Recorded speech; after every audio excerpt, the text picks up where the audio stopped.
संतों में और पंडितों में यही अंतर है कि पंडित वह जनाने की कोशिश करता है जिसको उन्होंने कभी जाना नहीं। पंडित वह दिखाना चाहता है आपको जिसको वह कभी देखा नहीं।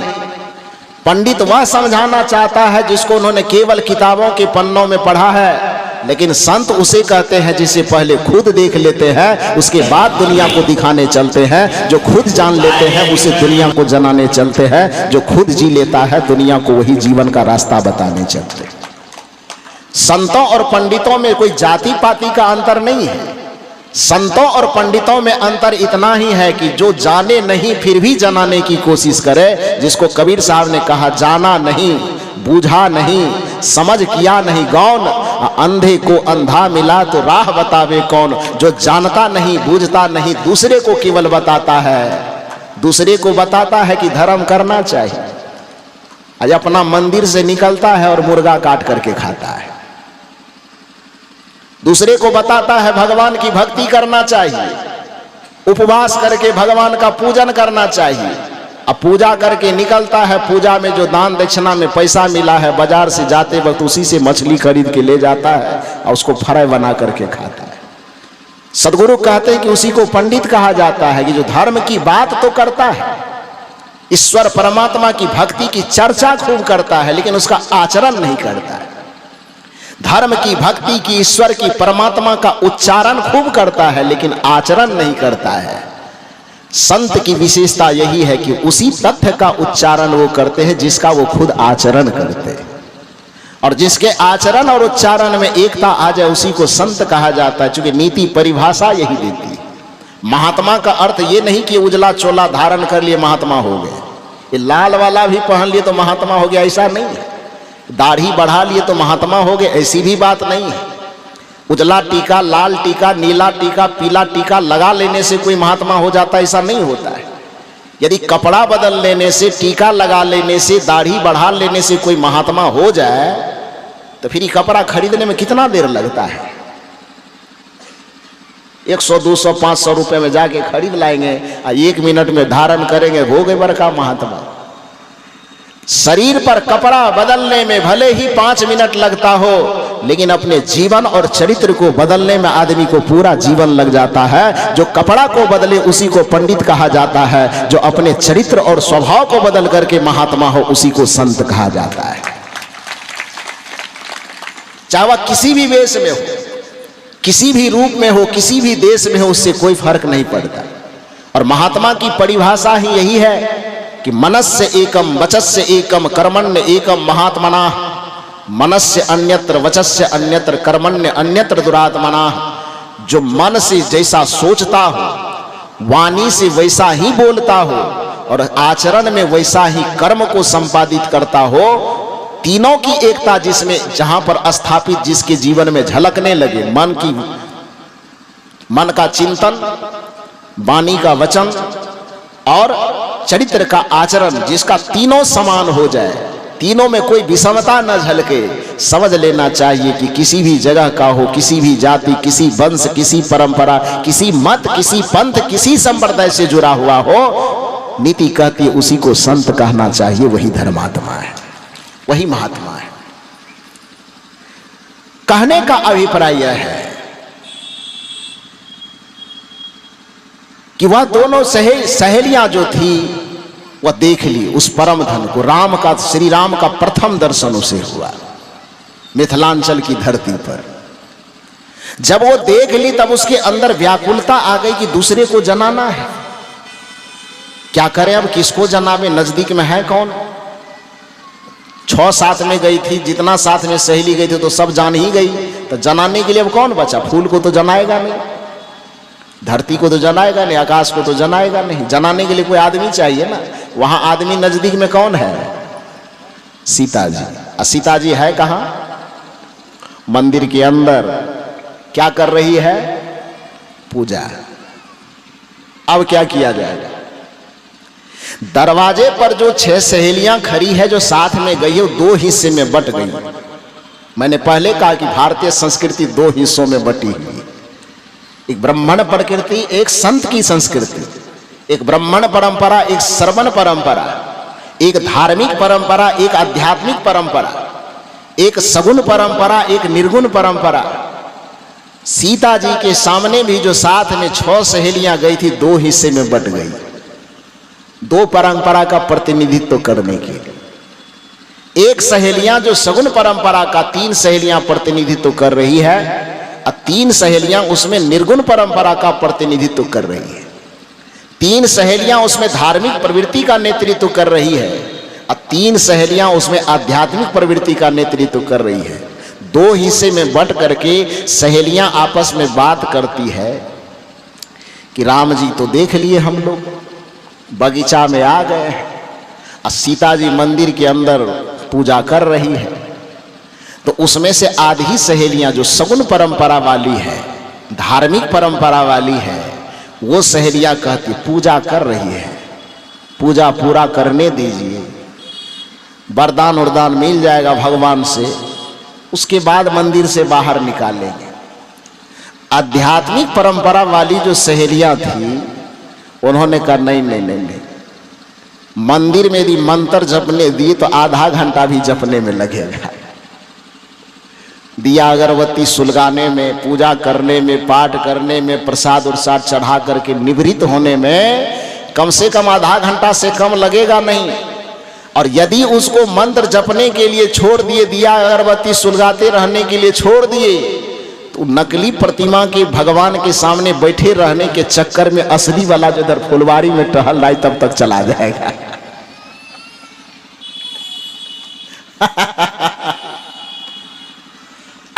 वहां तो भगवान की प्रतिमा न है, यहां पर फुलवारी में डायरेक्ट परमात्मा है। निवेदन क्या किया जा रहा है? सहेलियां जो 2 हिस्से में बटी, एक तो करेगी नहीं, पूजा कर रही, करने दो, पूजा छोड़वाओगी तो पाप चढ़ जाएगा।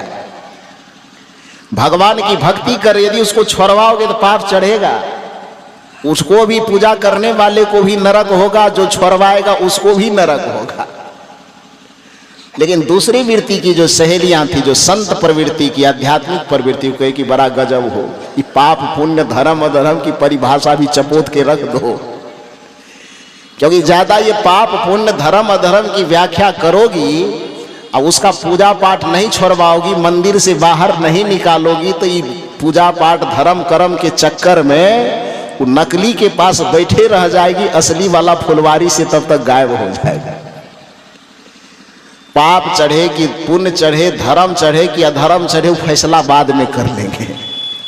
नरक होगा कि मोक्ष होगा वो बाद में देख लेंगे। लेकिन अभी यदि सीता जी को असली राम से दर्शन करवाना है तो उसको मंदिर के चौखट से बाहर निकालना ही पड़ेगा। उसको दिया अगरबत्ती वाली जो धार्मिक पूजा कर रही है, उस धार्मिक पूजा के विधान को उसको छोड़ाना ही पड़ेगा।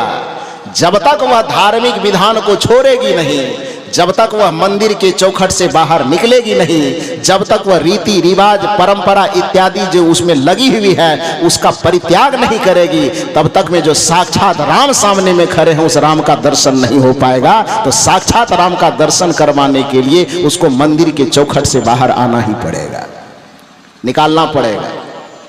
अब इस जगह पर बताइए कि इस जगह क्या करना चाहिए, आप लोगों से पूछा जाए तो। यदि छोड़वाने को केवल पाप माना जाता है, जो कबीर साहब कहते वहां से ऊपर उठो, संत कहते वहां से आगे बढ़ो, चौखट से बाहर निकलो, परंपरा के चौखट से, रीति के चौखट से, रिवाज के चौखट से, धार्मिक कर्मकांड के चौखट को खोल करके बाहर आओ, या परम चेतना को, परमात्मा के विराट स्वरूप को समझो। जो परमात्मा हरि व्यापक सर्वत्र समाना है, उसको तुम एक जगह कैद करके कैसे रख सकते? प्रतीक है वो, वहां उसकी भी जरूरत है। मैंने पहले कहा कि उसकी भी जरूरत है, लेकिन सदैव उसी में अटके रह जाएंगे तो फिर तो ये अपने आप से अपनी भक्ति की हत्या करनी हो जाएगी। तो कहने का अभिप्राय यह है कि सहेलियों में जो 2 मत विभाजन हुआ, एक कह रहे कि नहीं नहीं नहीं, नहीं पूजा छोड़वाओगी तो पाप लगेगा, मंत्र जप रही है वो आंख बंद की हुई है, यदि उसको उठाओगी तो पाप लग जाएगा। दूसरी वाली करे नहीं, पाप लगेगा। कौन चीज? वो तो हम जान रहे हैं कि नकली के पास बैठी हुई है, तो असली वाला न छूट जाएगा। तो इस तरह से दोनों के बीच में बहस होते होते होते होते अंत में जो आध्यात्मिक परंपरा वाली सहेलियां थी, आध्यात्मिक वृत्ति वाली सहेलियां थी, उसकी जीत हुई। किसी तरह से बकझक करते हुए मंदिर के अंदर प्रवेश की। सीता जी तो सचमुच में आंख बंद किए हाथ जोड़े बैठे थी। जो भी उसके भीतर में इच्छा कामना होगी वो सारी इच्छा कामना भगवान को सुना रही थी। सहेलियां जाती है, धार्मिक प्रवृत्ति वाली अभी भी मना करती, ध्यान में लगे हुए, इसको मत तोड़ो, छोड़वाओगे तो पाप लगेगा। आध्यात्मिक वृत्ति वाली कहती बड़ा गजब हो, हम इसको छोड़वा के कहीं दूसरे जगह थोड़े ले जा रहे हैं, केवल जड़ से छुड़वा करके चेतन में ले जा रहे हैं, नकली से छुड़वा करके असली में ले जा रहे हैं। और ऐसा करके क्या करती है आध्यात्मिक प्रवृत्ति वाली सहेलियां, सीता जी के कंधे पर हाथ देती है, जरा सा हिलाने की कोशिश करती है। सीता जी आंख खोलना नहीं चाहती, क्योंकि वह भी जानती कि पूजा छूट जाएगा तो पाप लग जाएगा, तो वह भी आंख बंद किए हैं। अब सहेली है तो इतना तो अधिकार होना चाहिए ना, कंधा पे हाथ दे के झुला रही है, फिर भी सीता जी नहीं उठ रही है, तो कंधा पर हाथ झुलाने से काम नहीं चला तो थोड़ा चूटी उटी भी किधरों काट लिया होगा। और सहेली है तो इतना तो अधिकार होना चाहिए ना। अब ये बात भी सुन करके कोई ये नहीं कहिएगा कि ये बात नहीं बोलना चाहिए। नहीं समझने आता है आपको कथा सत्संग तो मत सुनिए आप। उस शैली होती है कहने की। कल जो हमने कह दिया कि गंगा जी भीष्म पितामह की माँ है, तो आपकी और हमारी कौन है, काकी की, मामी की, नानी, तो जा करके हमको कहते हैं बात नहीं बोलना चाहिए। हम कहे क्यों, नानी कहना कोई गलत बात है क्या? किसी का मामी होना, किसी का दादी होना कोई गलत है, गाली है ये? वो गाली नहीं है जी, वह भी एक रिश्ता है। जैसे माँ एक रिश्ता है, उसी तरह चाची भी तो एक रिश्ता है।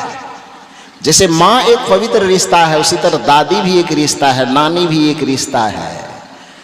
तो जब रिश्ते की चर्चा होगी तो उसमें रिश्ते की कोई भी चर्चा हो तो उसको बुरा लगने वाली कौन सी बात है? बुरा नहीं मानना चाहिए।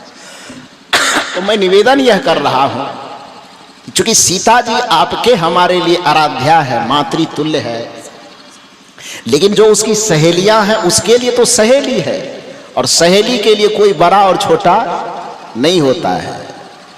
कोई राजकुमारा, कोई राजकुमार या कोई रंग नहीं होता है, कोई गरीब कोई अमीर ने। मित्र का मतलब, सहेली का मतलब, सखी का मतलब ही होता है, चाहे अमीर हो गरीब हो, पढ़ा हो न पढ़ा हो, शिक्षित हो अशिक्षित हो, कुछ भी हो, लेकिन जहां पर मित्रता होती है वहां पर सब बराबर होता है। वहां पर नोक झोंक, लड़ाई झगड़ा, मार पीट सब चलता है। चलता है कि नहीं चलता है? तो इस हक से सीता जी को पहले कंधे पे हाथ दे करके हिलाया डुलाया। उससे सीता जी नहीं जगने की, नहीं उठने की कोशिश की, तो सहेली होने के नाते थोड़ा बहुत कपड़ा उपड़ा भी खींचा, उससे भी नहीं हो तो थोड़ा बहुत चुट्टी भी काटा।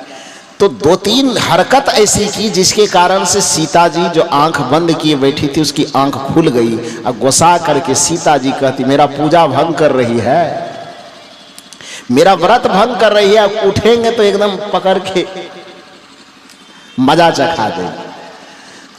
जो आध्यात्मिक प्रवृत्ति वाली सहेलियां थी उन्होंने कहा मजा चखा देना, जो भी मारना पीटना डांटना दंड देना हो दे लेना, उस सबको हम सहने के लिए तैयार है, लेकिन यह बात मैं बर्दाश्त करने के लिए तैयार न हूं कि नकली के चक्कर में असली वाला छूट जाए। इसलिए असली वाला से भेंट यदि करना है तो तुमको ये पूजा तत्काल छोड़ना ही पड़ेगा, इसको बंद करना ही पड़ेगा, तब वहां असली भगवान से भेंट होगी। और परिणाम क्या हुआ? किसी तरह से खींच करके सीता जी को सब पूजा पाठ व्रत इत्यादि जो कर रही थी सब छोड़वा करके और निकाल करके मंदिर के चौखट से क्या कर दिया? बाहर कर दिया। सहेलियों ने पाप किया?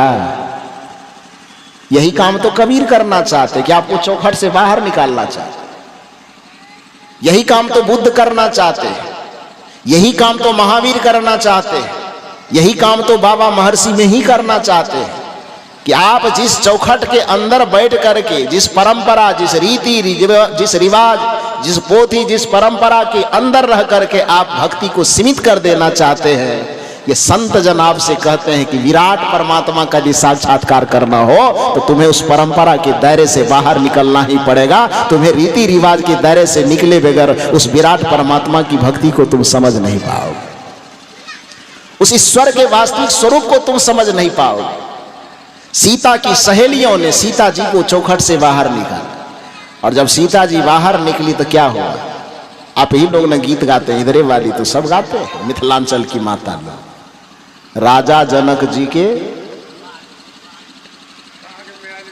ये मेरा नहीं है काम, ये आप लोगों का है, आप लोग दोहराइए। क्या गाते हैं आप लोग? राजा जनक जी के बाग में, हाँ, उसी जगह की बात है। सीता जी को प्रथम बार श्री राम जी से साक्षात्कार होता है। कब? यदि वो मंदिर में पूजा करती रह जाती तब क्या होता? यदि वो हाथ जोड़े रह जाती, मंत्र जपते रह जाती, लड्डू चढ़ाते रह जाती, दिया जलाते रह जाती, अगरबत्ती जलाते रह जाती, सब कर्मकांड करते रह जाती, धार्मिक रीति रिवाज में उलझे रह जाती, तब क्या होता? राम जी से दर्शन होता कि नहीं होता? थोड़ा जोर से बोलिए ना। हम बोलेंगे तो कहिएगा तो कबीरपंथी है इसीलिए ऐसा बोलता है, तो हम क्यों बोले अकेले? आप बोलिए। मैंने पहले कहा कि कई जगह छोड़ना अपराध की श्रेणी में नहीं आता है, निंदा की श्रेणी में नहीं आता है। जैसे सांस लेना भी जीवन की एक वृत्ति है, और भीतर में समाये हुए सांस को छोड़ना भी एक प्रकार से जीवन की प्रक्रिया है। वो दोनों को करना आवश्यक है। उसी प्रकार से भक्ति के प्रारंभिक पल में सगुण साकार को जीवन में धारण करना, सगुण भक्ति करना ये आवश्यक है, लेकिन उसी में अटके रह जाना ये जीवन की, ये भक्ति की, ये परमार्थिक जीवन की हत्या है। आत्महनन गति, जय गोस्वामी जी की भाषा में कहते, आत्महत्या की श्रेणी में वो आएगा। इसलिए कबीर साहब ने डायरेक्ट सीधे ये नहीं कहा कि आप सगुण भक्ति मत करो, बल्कि कबीर साहब ने कहा कि थोरे थोरे थिर होहु भाई, अब बिन थंभे जस मंदिर थमाई। कि अपनी चेतना को संभालने के लिए थोड़े थोड़े कोई पूजा करती हो, पाठ करती हो, कुछ कथा कीर्तन करती हो, घर में अच्छे संस्कार बच्चों में लाने के लिए कोई देवी कोई देवता बैठा करके रखी हो तो अच्छा है, उसको बुरा नहीं कहा जा सकता। हम लोग भी आए देखा एक ये महात्मा थोड़े बन गए कि परिवार में वो सगुण भक्ति की परंपरा थी, सगुण भक्ति का माहौल था। बचपन में जगते थे, सवेरे माता पिता कहते जाओ नहा करके आओ, जाओ उस पे जल चढ़ाओ, ये करो वो करो, तुलसी जी में पानी डालो, ये करो। तो ये जो धीरे धीरे संस्कार सिखाते सिखाते सिखाते सिखाते जब थोड़ी उम्र में वृद्धि हुई, बुद्धि में चेतना में थोड़ी सी समझ आई, तब पता चला कि जिस भगवान की अभी हम पूजा कर रहे हैं ये प्रतिमा वाला भगवान है। भगवान का असली स्वरूप तो कुछ और है। जैसे जमीन का नक्शा भी कागज में होता है, लेकिन मकई नक्शा पर नहीं उपजता, गेहूं और धान नक्शा पर नहीं उपजता। नक्शा पर भी हमारे जमीन के प्लॉट दाखिल होते हैं, उस पे उसका खाता खेसरा नंबर लिखा होता है, लेकिन यदि हमें पेट भरने के लिए अनाज उपजाना हो तो हम नक्शा पर ट्रैक्टर नहीं चलाते, ट्रैक्टर चलाने के लिए असली प्लॉट पर जाते हैं। उसी तरह से परमात्मा को समझने के लिए हमें प्रतिमाओं का सहारा तो लेना चाहिए, लेकिन जब बड़े हो जाए हम, थोड़ी बौद्धिक चेतना हमारी जगह, हमारा आध्यात्मिक चेतना जगह, तब हमको उस प्रतिमाओं से मुख मोड़ करके हमें असली परमात्मा के स्वरूप को समझने का प्रयास करना चाहिए। इसी को निर्गुणवाद कहा जाता है और इसी को संतों की परंपरा कही जाती है। कबीर साहब उसी संत परंपरा का रहस्योद्घाटन करते हुए, संत परंपरा की भक्ति को बताते हुए कहते हैं थोड़े थोड़े थिर होहु भाई, कि इस जीव के ऊपर में, इस आत्मा के ऊपर में विषयों और प्रपंचों के बहुत सारे आवरण पड़े हुए। पहले तो विषय के आवरण, चोरी नशा हिंसा झूठ व्यभिचार इत्यादि के संस्कारों का जो आवरण है उस आवरण को हटाइए। अब वो आवरण हट गया तब घटतम प्रकाश अरु शब्द पट त्रय जीव पर है छा रहे। ध्यान दीजिए शब्द पर, घटतम प्रकाश अरु शब्द पट त्रय जीव पर है छा रहे। करु दृष्टि अरु ध्वनि योग साधन इनको हटाना चाहिए। कुछ लोग कहते हैं कि शब्दे को पकड़ करके रखना चाहिए, लगता है कि वो महर्षि मेही बाबा के भी गुरु महाराज हो गए। साधना के क्रम में आपको बिंदु झलके कि ज्योति झलके कि प्रकाश मिले, वो सब मिलेगा, मिलना तो तय है, लेकिन उसी को आप ब्रह्म और परमात्मा मान करके उसको यदि पकड़ने की भूल आप कर लिए तो समझ जाइए कि आप साधना की परम उन्नति तक नहीं पहुंच पाएंगे। महर्षि मेही बाबा के दर्शन में यह बात आई है कि घट तम प्रकाश और शब्द पट त्रय, 3 प्रकार का पट बताया, जिसको कबीर साहब कह रहे हैं घूंघट के पट खोल रे तो को पीव मिलेंगे। आत्मा के ऊपर में जो विकारों का आवरण लगा हुआ है, उस आवरण को हटा दो तो वो तुम्हारा जो पीव है, तुम्हारा जो परमात्मा है, वो तुम्हारे हृदय में स्वतः प्रकट हो जाएगा। घूंघट के पट खोल रे तो को पीव मिलेंगे। कबीर साहब से पूछा गया कि जो पीव कहा जा रहा है, घूंघट का पट कहा जा रहा है, कबीर साहब आप बताइए वह पट कितने प्रकार का है। कबीर साहब कहे कि आएगा कुछ दिन के बाद मेही बाबा, उससे पूछ लीजिएगा। लोग गए मेही बाबा के पास, मेही बाबा आप बताइए। कबीर साहब तो खाली पट बताए, आपके दृष्टि में पट कितने प्रकार के हैं। महर्षि मेही बाबा ने कहा है तो बहुत प्रकार का, लेकिन दबदबा वाला 3 ठो है। घट तम प्रकाश अरु शब्द पट त्रय, जीव पर है छा रहे करु दृष्टि और ध्वनि योग साधन, इनको हटाना चाहिए। क्यों हटाना चाहिए? तो इनके हटे माया हटेगी, जब तक ये नहीं हटेगी तब तक माया नहीं हटेगी। तो इनके हटे माया हटेगी, प्रभु से होगी एकता, फिर द्वैतता कछु नहीं रहेगी। असमनन दृढ़ चाहिए, इसी को कहा जाता है जीव सनातन है, और जब तक विकारों के अधीन है तो वह अंश है। इस बात को समझने की कोशिश करनी चाहिए। तो जीव अपने आप में सनातन भी है, लेकिन वह अंश भी है। तो उस अंश का अर्थ उस समान व्याकरण, बच्चे क्लास में पढ़ने वाले व्याकरण से टुकड़ा मत कीजिए। अंश का अर्थ यहां पर टुकड़ा नहीं होगा, अंश का अर्थ यहां पर सावयव होगा, एक दूसरे से जुड़ करके भी दूसरे का हिस्सा। जैसे हाथ शरीर नहीं है किंतु हाथ शरीर का हिस्सा है, और हाथ शरीर का हिस्सा होने के बावजूद भी वह शरीर से अलग नहीं है, वो शरीर से जुड़ा हुआ है। इसलिए कबीर साहब से भी पूछा गया कि आप आत्मा और परमात्मा को एक मानते हैं कि 2 मानते हैं। कबीर साहब ने कहा बड़ा झंझट हो जाएगा, एक कहो तो है नहीं। तब कहा 2 कह दीजिए। कबीर साहब के नहीं, 2 कहो तो गाड़ी, दूसरा कहेंगे तो गाली हो जाएगी। लोगों ने कहा कि आप बड़ा पेचीदा आदमी हैं, एक भी नहीं कह रहे हैं, 2 भी नहीं कर, तो 3-4 कह दीजिए। कबीर साहब ने कहा 3-4 की गुंजाइश ही नहीं है। एक कहो तो है नहीं, दूजा कहो तो गारी, है जैसा तैसा रहे कहि कबीर विचारी। इसलिए यदि विकारों के अधीन में जब तक है तब तक उसको आप अंश कह लीजिए, और जब विकारों से मुक्त हो जाएगा तब उसको आप अंशी कह लीजिए। इसी बात को भगवान श्री कृष्ण ने अपने गुरुदेव महर्षि अंगिरस से पूछा था। छंदोग्य उपनिषद के अंदर भगवान श्री कृष्ण ने कहा था कि हे गुरुदेव, आप यह बताने की कृपा कीजिए कि आत्मा और परमात्मा कोई 2 है क्या? आत्मा से अलग कोई परमात्मा की रोशनी प्रकाश खोजे क्या? जिस अंतर ज्योति की बात हमारी बहन सुचिता साहब कर रही थी कि अंतर ज्योति शब्द एक नारी, हरि ब्रह्माता के त्रिपुरारी। ये सवाल केवल कबीर के सामने ही नहीं आया था, यह सवाल भगवान कृष्ण के भी मन में आया था। भगवान कृष्ण ने अपने गुरुदेव से पूछा कि इस आत्मा से परमात्मा की ज्योति कहीं अलग भी है क्या? परमात्मा का प्रकाश, सुख का प्रकाश, शांति का प्रकाश कहीं अलग है कि उसको प्राप्त करें? भगवान कृष्ण अपने गुरुदेव से पूछते। तो भगवान कृष्ण के गुरुदेव, आध्यात्मिक गुरुदेव महर्षि अंगिरस ने कहा छंदोग्य उपनिषद के अंतर्गत कि यथा बिंबम मृदोपलिप्ते यथेव बिंबम मृदोपलिप्ते तेजोमयं भ्राजते तत्सुधांतम तद्वात्म तत्वं प्रसमीक्ष्य देहि एकः कृतार्थो भवते वितशोकः। इसका अर्थ यह हुआ कि भगवान श्री कृष्ण को उनके गुरुदेव बताते हैं कि मान लो कि तुम्हारे पास में एक हीरा हो। अब हीरा तुम्हारे पास है तो हीरा का स्वभाव क्या है? स्वतः प्रकाशित होना। हीरा को प्रकाशित करने के लिए किसी को अलग से लाइट जलाना पड़ेगा? इधर जितने लोग बैठे मेरी बातों का जवाब दीजिए। हीरा को प्रकाशित करने के लिए अलग से डिबिया जलाना होगा कि लालटेन, जनरेटर, वेपर? तब कुछ भी नहीं। क्यों? क्योंकि विज्ञान की भाषा में हीरा को दीप्त पिंड माना जाता है।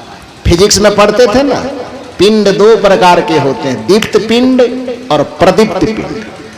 दीप्त पिंड उसे कहते हैं जिसको प्रकाशित करने के लिए किसी अन्य पिंड का सहारा न लेना पड़े, उसको दीप्त पिंड कहा जाता है।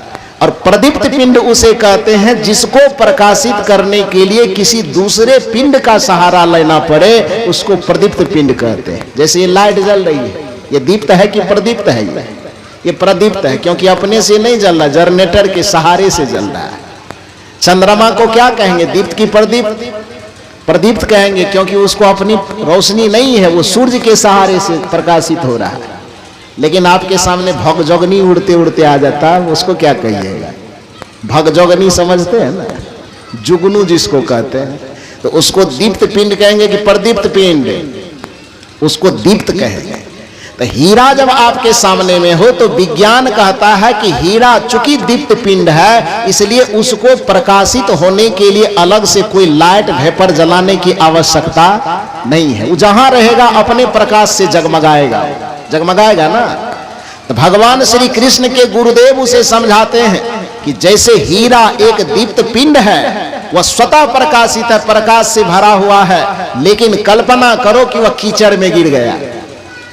कीचड़ में हीरा गिर गया, कीचड़ से किसी ने उठाया, लेकिन कीचड़ को साफ नहीं किया। 2-4-10 घंटे के बाद देखने गया तो हीरा के ऊपर में जो मिट्टी का आवरण है लिपट गया। मृद्योपलिप्त, मृदा माने मिट्टी ही होता है। यथेव बिंबम मृद्योपलिप्तम, जैसे बिंब, जैसे हीरा प्रकाश से भरा हुआ तो है, किंतु कीचड़ में गिर जाने के कारण मृद्योपलिप्तम, उसके ऊपर मिट्टी का आवरण लिपट गया है। अब हीरा के ऊपर में यदि मिट्टी का आवरण लिपट गया है, तो अब आप बताइए कि हीरा का प्रकाश उस मिट्टी के अंदर में जल ही रहा है कि वो हरिद्वार घूमने के लिए चला गया है? आप लोग बोल नहीं रहे, प्रवचन बंद करें क्या? तब कढ़ी बड़ी हमारे कुलदीप बाबू खिलाए हैं, आपको प्रवचन क्यों सुनावे मुफ्त में? हम बोल रहे हैं और आप लोग कुछ नहीं बोल रहे हैं। आप बताइए कि हीरा के अंदर जो प्रकाश छिपा हुआ है मिट्टी के अंदर, तो मिट्टी के अंदर ढक जाने से हीरा की ज्योति जल ही रही है कि कहीं गई है? हरिद्वार, वृंदावन, काशी कहीं नहीं गई है? हाँ, तब तो ठीक है। लेकिन उस हीरा के अंदर प्रकाश मौजूद होने के बावजूद भी क्या वह प्रकाश हमें आंख से दिखाई देगा? हाँ या ना बोलिए? नहीं दिखाई देगा। तो अब क्या करें? उस हीरा के प्रकाश को देखने के लिए उस हीरा के सामने बैठ के सत्यनारायण कथा पढ़े कि दुर्गा चालीसा, हनुमान चालीसा? हाँ, बताइए एक बार वो माता जी के लिए ताली बजाइए जोर से। पुकार के कह रही थी कोई कथा नहीं करना, खाली मिट्टी हटाना। तो यथेव बिंबम मृद्योपलिप्तम तेजोमयं भ्राजते तत्सुधांतम, जैसे हीरा प्रकाश से भरा हुआ है, किंतु कीचड़ में गिर जाने से उस पर यदि मिट्टी का आवरण लिपट जाए तो पर भी उसका प्रकाश मिट्टी के अंदर ही जगमगा रहा होगा। उसको प्रकाशित करने के लिए सातवां आसमान से कोई प्रकाश लाने की जरूरत नहीं है, बल्कि उसके प्रकाश को यदि पैदा करना है तो केवल एक काम करना है, निर्मल जल से उस मिट्टी को हटा दीजिए, और जैसे ही निर्मल जल से मिट्टी हटेगा हीरा का प्रकाश स्वतः प्रकट हो जाएगा। उसी तरह से आपके आत्मा में परमात्मा की ज्योति सब दिन से विद्यमान है, किंतु उसके ऊपर विषय और वासना का कीचड़ लिपट जाने के कारण आत्मा का प्रकाश कहीं गया नहीं है, बल्कि आत्मा की ज्योति आत्मा में ही समाहित है। केवल आपको सत्संग करके, भजन करके, ध्यान करके आत्मा पर से विषय और विकार के मिट्टी को उतार देना है, और जैसे ही आत्मा पर से मिट्टी का आवरण उठेगा आपके आत्मा में परमात्मा की ज्योति प्रकट हो जाएगा। आपके आत्मा में ही परम प्रकाश उत्पन्न हो जाए। परम प्रकाश दीप उजियारा, घट घट देखूं प्राण पियारा। ये सदगुरु कबीर साहब का आध्यात्मिक दर्शन है। तो मैंने निवेदन किया कि दो प्रकार का दर्शन, दो प्रकार के व्यक्तित्व, एक पंडित वाला व्यक्तित्व, एक संत वाला व्यक्तित्व। पंडित का व्यक्तित्व धर्म की तरफ मोड़ता है व्यक्ति, और संत का व्यक्तित्व अध्यात्म की तरफ मोड़ता है। धर्म आपको रीति रिवाज, पोथी परंपरा, कर्मकांड इत्यादि में उलझाता है। अध्यात्म कहता है किसी चीज में उलझने की जरूरत है। जीवन को समझो, आत्मा को समझो, परमात्मा को समझो, ज्ञान को समझो, ध्यान को समझो, और समझ करके चरित्र को निर्मल बनाने का प्रयास करो, सब ठीक हो जाएगा। तो अब समय भी ज्यादा हो गया और चिट्ठी आ गई है एक ठो भजन गाने के लिए।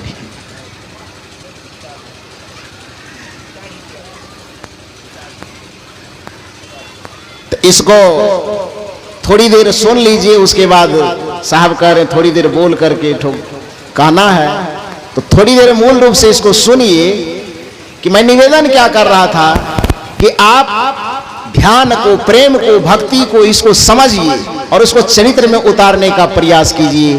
तो आत्मा परमात्मा को भी सहजता से पा जाइएगा। और जब तक जीवन रहे तब तक आप प्रेम पूर्वक जीविए आपस में, क्योंकि जब आपस में आप व्यक्ति सास ननद देवर भाभी माँ बेटे पिता पुत्र में आप प्रेम स्नेह के साथ जीवन नहीं व्यतीत कर पाएंगे तो फिर परमात्मा सामने आ भी जाएगा तो उस परमात्मा से आप प्रेम नहीं कर पाएंगे। इसलिए हमें सिखाया गया है, हर तरीके से सिखाया गया है। एक गाना में गुनगुनाता हूं, उसको आप लोग भी गुनगुना लीजिए साथ में, मजा आ जाएगा। ज्योति से ज्योति जलाते चलो, ज्योति से नहीं, 3 दिन से भोज खाए हैं फिर भी आवाज कमजोर है। प्रोफेसर साहब इस बार खिलाने में तो कोई कसर नहीं छोड़ा है। मैं छत पे टहल टहल के देखता हूं, आगे भी पीछे भी भरपूर खाते हैं लोग। आप लोगों को खाते देखते तो मेरा भी जी ललचने लगता है। मुझे भी लगता है कि एक बार हम भी पंक्ति में जाके बैठ जाए क्या। तो इतना खाए हैं फिर भी भजन नहीं गाएंगे तो कैसे होगा। एक बार जोर से मस्ती से गाइए। ज्योति से ज्योति जलाते चलो, ज्योति से। आप लोगों का पावर क्यों घटा हुआ है? इसका पावर तो बढ़वे करेगा। नीतीश कुमार 10,000 जो दिया है, तब अब आप लोग भी जीविका में भर्ती हो जाइए, अगले बार आप लोगों को भी मिलेगा। ग्रुप अलग बनाइए, कंपटीशन में नहीं तो हार जाइएगा इन लोगों से। तब एक बार बढ़िया से कंपटीशन कीजिए। आप लोग की आवाज जब तेज होती है तो हमारी सुचिता बहन मुस्कुराती है कि हमारा वाला पार्टी तगड़ा है। तो आप लोग हमारी बेइज्जती मत करवाइए। हाँ, उसमें भी छत्तीसगढ़ से आके बेइज्जती करे तो बड़ा मुश्किल है। तो थोड़ा जोर से एकदम। ज्योति से ज्योति जलाते चलो, ज्योति से प्रेम की गंगा बहाते चलो, प्रेम की। हाँ, ज्योति से ज्योति जलाते चलो, ज्योति से प्रेम की गंगा बहाते चलो, प्रेम की। वो प्रेम की गंगा बह रही है, पता कैसे चलेगा? पता चलने का एक ही तरीका है। राह में आए जो दीन दुखी, राह में आए जो दीन दुखी, राह में सबको गले से लगाते चलो, सबको गले से। ज्योति से ज्योत जलाते चलो, ज्योति से प्रेम की गंगा बहाते चलो, प्रेम की। ज्योति से ज्योति जलाते चलो। और वह ज्योति परमात्मा की ज्योति तभी आप जला पाएंगे जब आप जिन रिश्तों में जी रहे हैं, माँ बेटा बेटी, पति पत्नी, भाई बहन इत्यादि जो भी परिवार के सदस्य हैं, जब आप अपने रिश्तों के बीच में प्रेम की गंगा बहाएंगे और हृदय में एक दूसरे के भावना की ज्योति जलाएंगे, तभी आप परमात्मा के मंदिर में आपकी ज्योति स्वीकार कर ली जाएगी। जो व्यक्ति अपने घरों में, परिवारों में प्रेम पूर्वक जीवन नहीं जी सकता है, वह मंदिर में जाकर के भी खाली हाथ लौट आएगा। इसलिए निवेदन किया गया है, जिसके दिल में दया का खजाना नहीं, राम का नाम लेने से क्या फायदा। दान का हाथ आगे बढ़ाया नहीं, खाली माला ही लाने से क्या फायदा। इसमें कड़ी आती है, मैं तो मंदिर गया पूजा आरती की, पूजा करते ही मन में ख्याल आ गया। ध्यान दीजिए शब्द पर, प्रेम की गंगा नहीं बहेगी तो मंदिर जाना कैसे बेकार हो सकता है, घंटी बजाना दिया दिखाना कैसे बेकार हो सकता है। संत बताते हैं, मैं तो मंदिर गया पूजा आरती की, पूजा करते ही मन में ख्याल आ गया। क्या ख्याल आया? कभी माँ बाप की सेवा की ही नहीं, कभी माँ बाप की सेवा की ही नहीं, सिर्फ गंगा नहाने से। वाह वाह वाह वाह, एक बार जोरदार ताली बजाइए, कितना बढ़िया गाते हैं आप लोग। कभी माँ बाप की सेवा की ही नहीं, सिर्फ गंगा नहाने से। जिसके दिल में दया का खजाना नहीं, राम का नाम लेने से। दान का हाथ आगे बढ़ाया नहीं, खाली माला ही लाने से कोई फायदा नहीं है। तो इसलिए भगवान की प्रतिमा तक जाने से पहले अपने परिवार में प्रेम का पुष्प बिखर जाने दीजिए। आत्मा परमात्मा फिर दर्शन की बात वो बाद में समझ ली जाएगी। हरि व्यापक सर्वत्र समाना, प्रेम ते प्रगट भय जग जाना, ये सुबह के सत्र में भी मैंने कहा था। तो आपस में प्रेम सबसे बड़ी भक्ति है।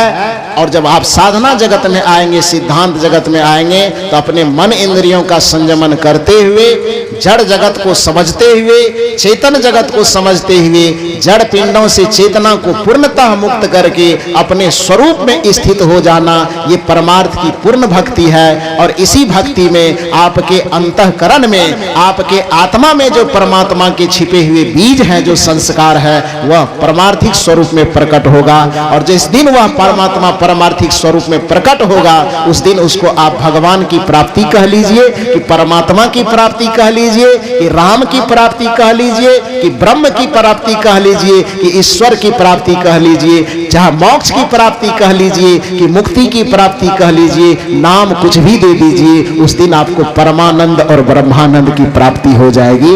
यही संत का दर्शन है, यही अध्यात्म का दर्शन है, यही सत्संग का मूल है, जिसका संदेश इस मंच के माध्यम से आपको कल से लेकर के, परसों से लेकर के अब तक दिया गया है। बारंबार प्रत्येक वर्ष इस तरह का आयोजन होता है। इस आयोजन में आप लोग आते हैं और इसी तरह से लाभ लेते रहिए, ताकि जो सदगुरु श्री मुक्त स्वरूप साहब के नाम पर संतों का जो ज्ञान का ये अलख जगह है, ये दीप जगह है, ये दीप बुझे नहीं। और बुझेगा भी क्यों?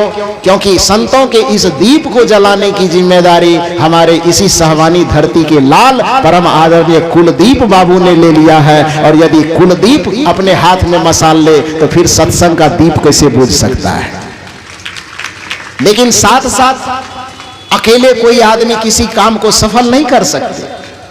तो वो बीड़ा उठाते हैं, संकल्प लेते हैं, साहस करते हैं। लेकिन आप समाज के लोग भी पीछे यदि झंडा लेकर के खड़े होंगे, साहस लेकर के खड़े होंगे, ताकत लेके खड़े होंगे, तो ये सत्संग का दीप मुझे विश्वास है कि जिस तरह से जगमगा रहा है, ये बुझने की तो बात ही छोड़ दीजिए, और कई गुना रब से ज्यादा विस्तार से जगमगाएगा, ये मुझे पूर्ण विश्वास है। आप लोग ऐसा करने के लिए तैयार हैं कि नहीं?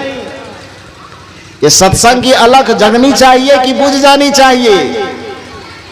अगला साल और बढ़िया से होना चाहिए ना।